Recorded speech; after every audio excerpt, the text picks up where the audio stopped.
Эми балдарым баары чоңойду, баарын окуттум, үйлөдүм, турмушка чыгардым, баардыгы өз-өзү менен. Эми мен эл үчүн да иштеп берейин дедим да.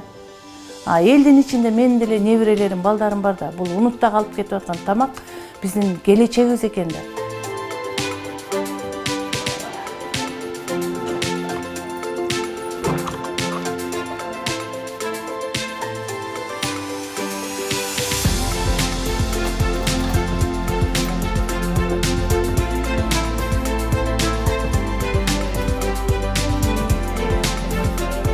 Убакытты туура пайдаланыш керек экен. Экинчи убактың болуп, андан кийин туура тамактансаң, туура тамактаныш керек. Экинчи тамак экен.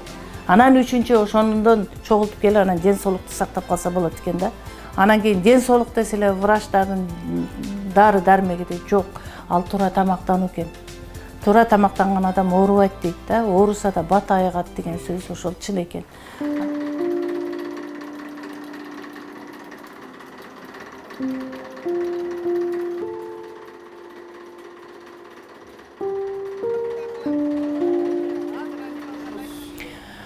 Жолдошум кичинекей кызым быйыл 30га чыгайын деп калыптыр, ошол 3 айлыгым ишимде калган.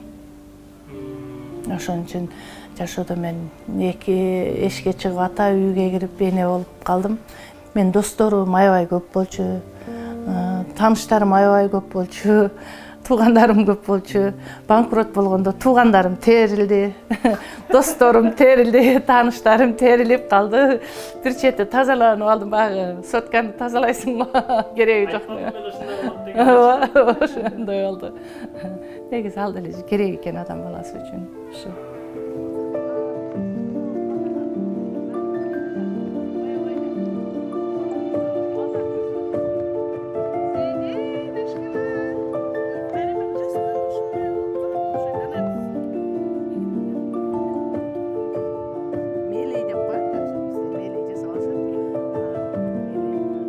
Спортсмендердин кошулат го. Мен эми ишкер болгондон ишкерлерге кошулдум да. Ошолорго барып мен сиздерге мүчө болоюн дедим. Кантип өсүш керек, кантип сүйлөш керек. Мен мисалы мурун союздун мезгилинде команда берип эле жүргөнмүн да. Требуйт этип эле. Мен эми өндүрүшүм керек. Ошонун баардыгын мен жиядан үйрөндүм. Анан менин кыйналганым көрүштү, мен банкрот болгом. Ошону айтып атам, мурунураак жияга мүчө болуп туруп, анан иш баштасам болмок экен депчи. Анда мен банкрот болмок эмесмин да. Проекти дегенди билчү эмесмин. Проектиге үйрөтүштү, проектиге жазганга жардам беришти.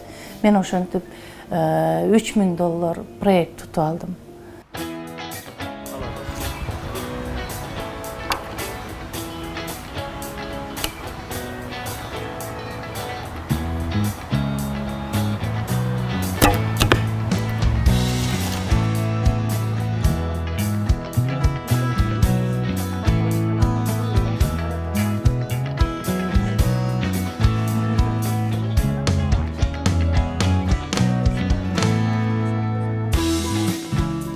Мындай кылсаң дагы эч нерсе болбой эле, кайра өзүнүн калыбына келип.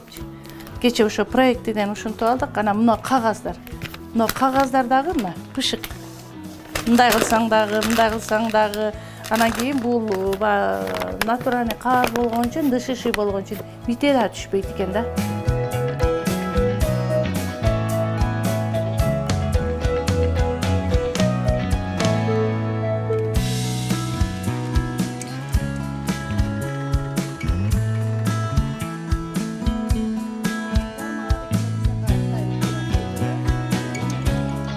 Азыр бир тегирменим болсо, мен келечекте ушул жерден бутума туруп, неме алсам, мен биринчи очередь үй салам дебейм, домдо турам, завод салам.